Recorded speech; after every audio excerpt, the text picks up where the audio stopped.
My name's Nora Thompson, and tonight, like most nights since arriving in Monte Carlo, I found myself sitting alone at a small cafe on the edge of the bustling casino square. It's a far cry from the luxurious life I grew up with, but after graduating from an elite college stateside, all I craved was a break from it all. My dad practically owns half the globe, hotels, tech firms, you name it. But I go by my mom's last name to keep things low-key, to dodge the vultures who circle anyone tied to my family. The evening breeze was starting to cool when he walked in. Daniel. He strolled into the cafe like he owned the place, or at least like he believed he did. Confidence rolled off him in waves, the kind that probably comes with wearing a suit that costs more than most people's monthly rent. Without asking, he pulled out the chair across from me and sat down, a cocky grin on his face. "Mind if I join you?" he finally asked, after already sitting. "Looks like you already did," I replied, barely glancing up from my coffee. He chuckled, smooth as silk. "I'm Daniel. And you are?" "Nora." I gave him a quick once-over. Not my usual type, too polished, too self-assured, but I had to admit, good-looking. "So, Nora, what's a girl like you doing at a place like this all by herself?" His tone was playful, somewhere between teasing and curious. "Just enjoying my coffee," I answered, keeping my reply deliberately vague. "What's your excuse?" I could say business, but that'd be a lie. Let's just say I'm scouting for something interesting, and it looks like I found it.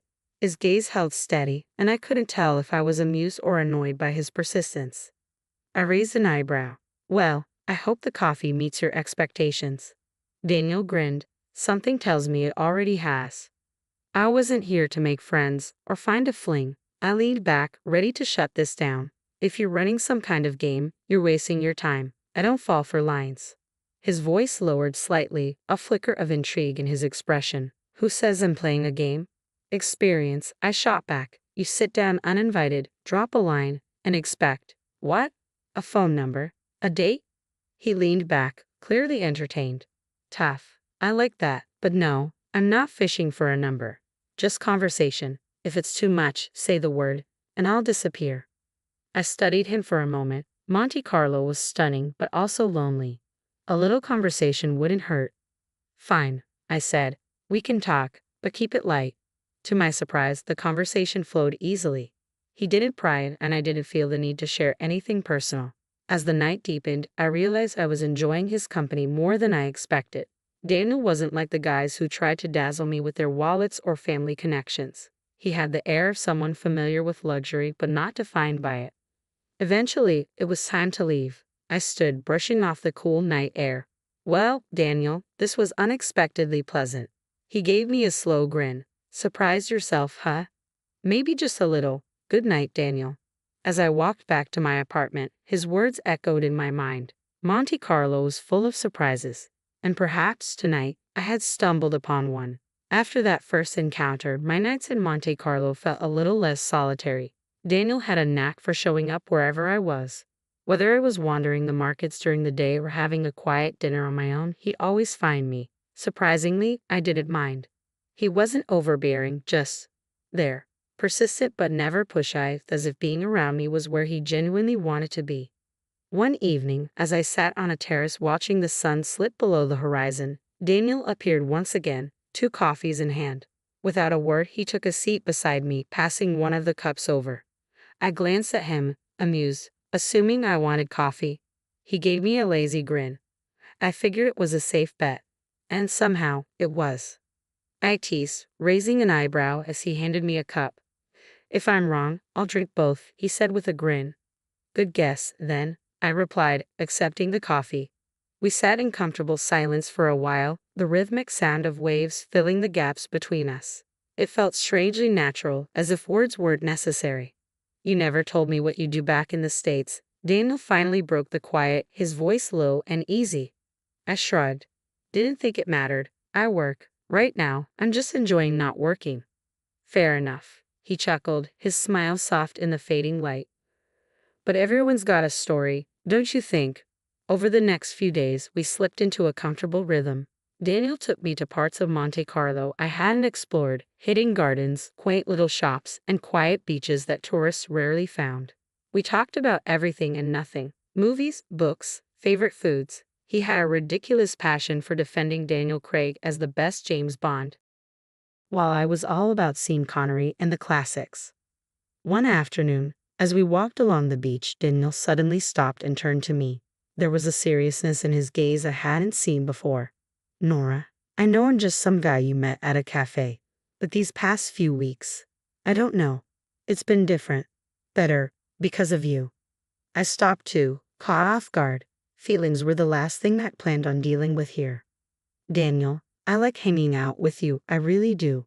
But this is just a break for me. I'm not looking for complications." He nodded slowly, taking a breath. "I get it. No pressure. Just know that I'm here. And I think you're pretty amazing." Days blurred into weeks, and before I knew it, my time in Monte Carlo was running out.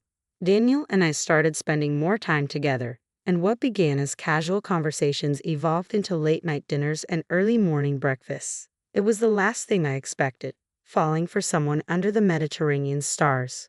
Then, one evening, Daniel dropped a bombshell. "Come back with me, Nora. Work at my company in the States. I know it sounds sudden, but I think this could be great." The idea was crazy, completely insane, really, and yet part of me was tempted. Not just by the job, but by the adventure, by the thought of seeing where this unexpected connection might lead. Moving back to the States felt like stepping into a parallel universe, where Daniel's offer wasn't just a job, it was an invitation into his life. And suddenly, the line between a simple break and something much bigger began to blur.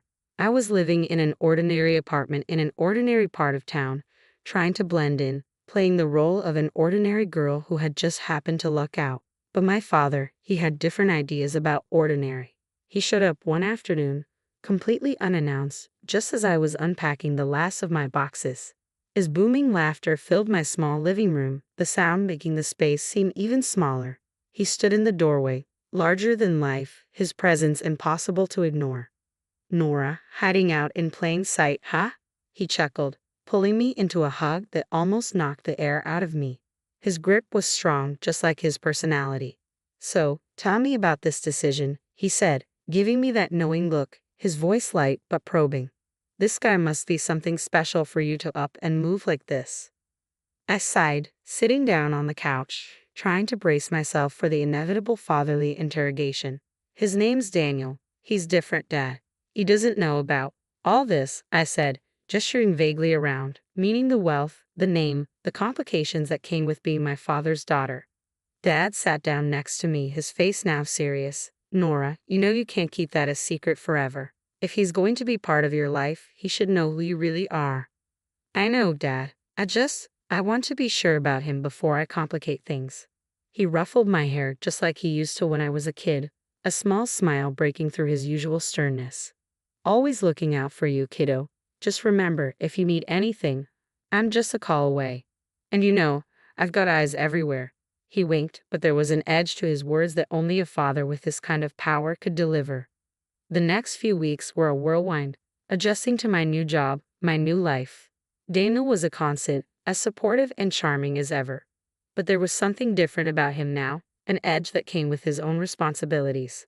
One night, over a quiet dinner at my place, Daniel brought up the conversation I had been dreading. "Nora," he began, his tone soft but insistent, "when do you think I'll get to meet your parents? I feel like I'm missing a big part of your life." I froze, the weight of the moment settling over me. "Well, my mom passed away a long time ago, and my dad, he's just a regular trucker. We're not exactly on speaking terms right now." Daniel frowned, a look of genuine concern crossing his face. "I'm really sorry to hear that, Nora. But you know, whenever you're ready, I'd love to meet him. Family's important." I nodded, appreciating his words but knowing the truth. My family was a world I wasn't ready to expose Daniel to. Not yet. Life with Daniel moved fast. We were already blending our lives in ways I hadn't expected. My job at his company was going great, and our relationship deepened with every passing day. It felt like we were heading towards something big, but when that big moment actually came, I was still caught off guard. It was a normal evening at his place, his upscale apartment with stunning views of the city skyline. We had just finished a casual dinner, nothing fancy, just takeout because neither of us felt like cooking. We were on the couch, a documentary about ocean life playing in the background, the kind of thing you watch but don't really watch. Then Daniel turned to me. his expression far more serious than the situation called for. He took my hand and suddenly, my heart started racing as Daniel spoke. Nora, I've been thinking about us, about everything we've been through and everything I want for us in the future. I nodded, my mouth suddenly dry. Yeah. He looked at me with an intensity that made my pulse quicken. I love you, Nora. I love everything about you, and I can't imagine my life without you. He paused, swallowing hard, clearly nervous. That made two of us. I want to be with you always. Will you marry me? No grand gesture, no dramatic kneeling or a ring box reveal.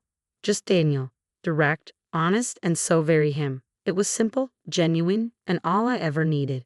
Yes, I said, the word tumbling out in a rush, almost a relief. Yes, I will. His face lit up with that wide, infectious grin, the same one that had won me over from the start. He pulled me into a tight hug, and for the rest of the evening, we sat there talking about our future, our dreams, and the life we wanted to build together. It was exciting, maybe a bit daunting, but it felt right. It felt like us. The next challenge came when I told my dad. I expected him to be thrilled, but his response was lukewarm at best.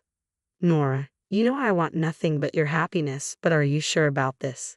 It's all happening so fast, he said, his voice heavy with concern. I'm sure, Dad. He's a great guy, you'll see.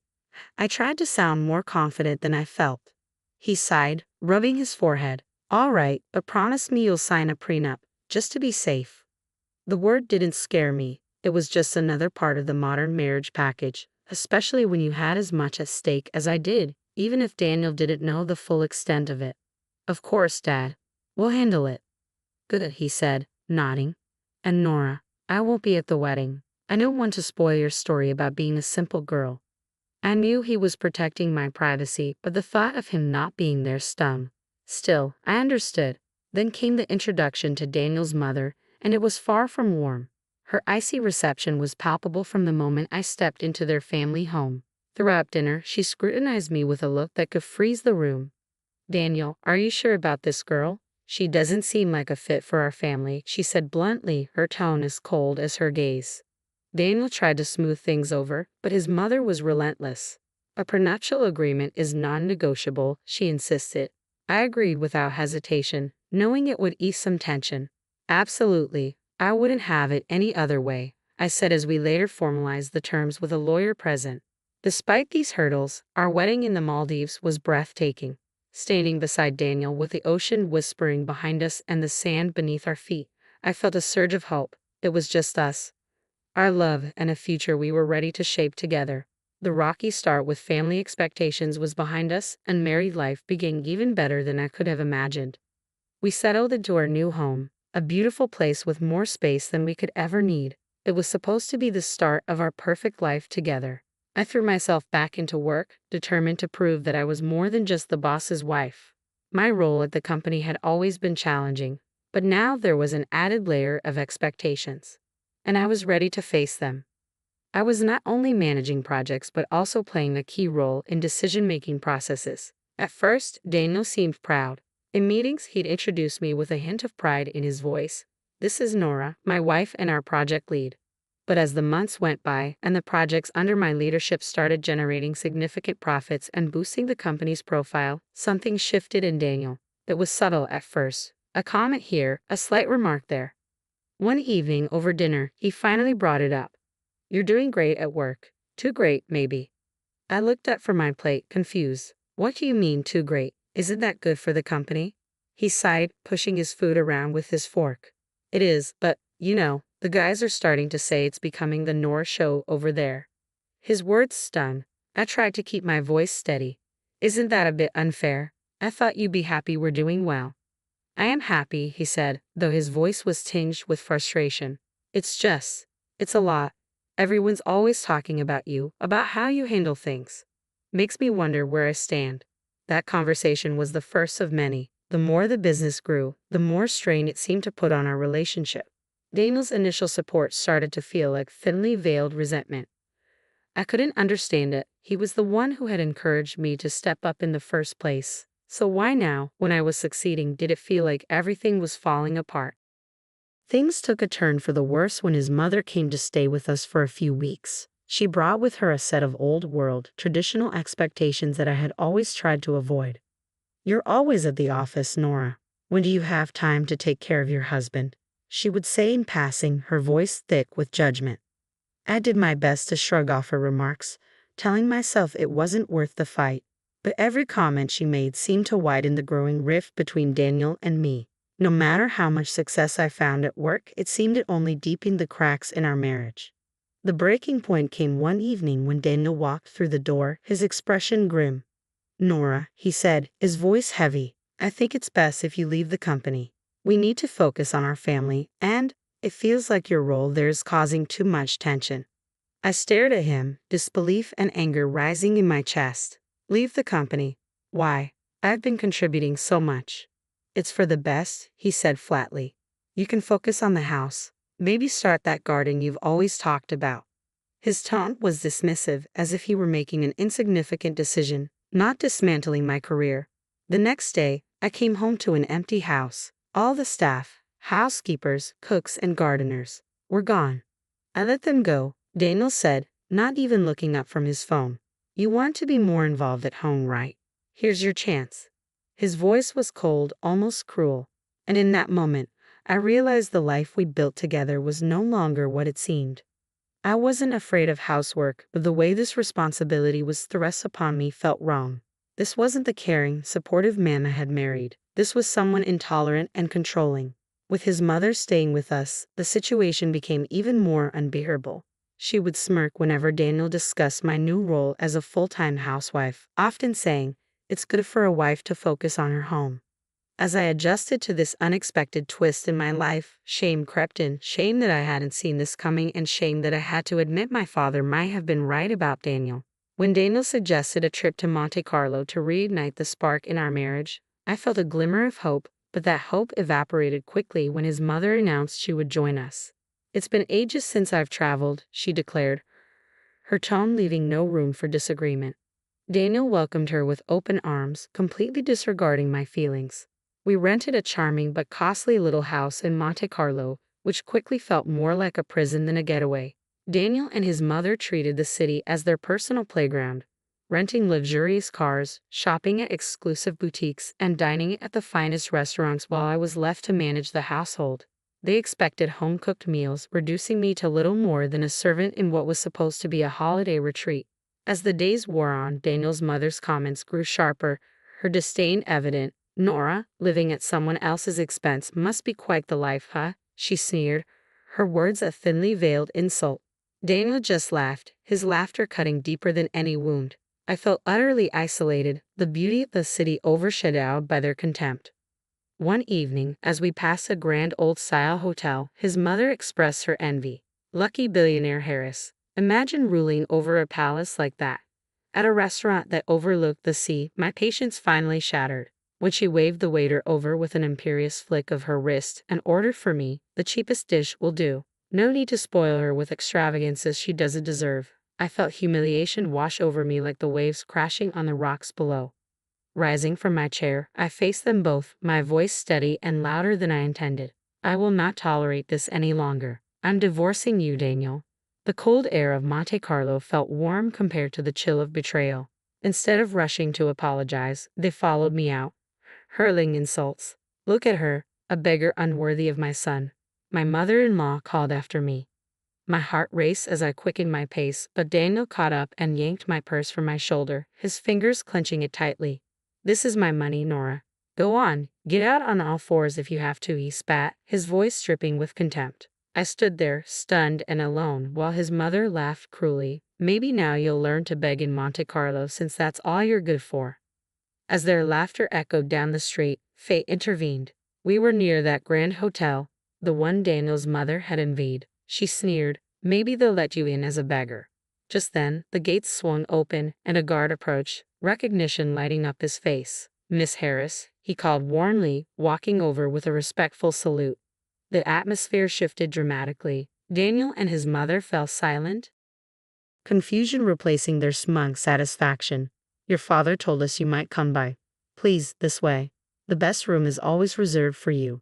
As the guard led me inside, I could see my mother-in-law's bravado crumble to ash. Ignoring them both, I straightened my posture and thanked the guard. Behind me, Daniel's pleas began again. Nora, please. I didn't mean it. His mother shouted. Perhaps we could come in for a drink at least. I didn't look back. The doors of the hotel closed behind me, a symbolic barrier shutting out the chaos of my old life. Inside, the staff greeted me with the respect due to the daughter of their employer. The flight back to the United States was long, offering plenty of time to contemplate my next steps. By the time I landed, my resolve had hardened, unyielding as the city sidewalks I had walked. The next day, I found myself in the office of a reputable lawyer, papers spread out before me like a battle map. During your tenure at the company, your husband failed to pay you bonuses owed for the multi-million-dollar deals you close. The lawyer pointed out, his tone a mix of surprise and indignation.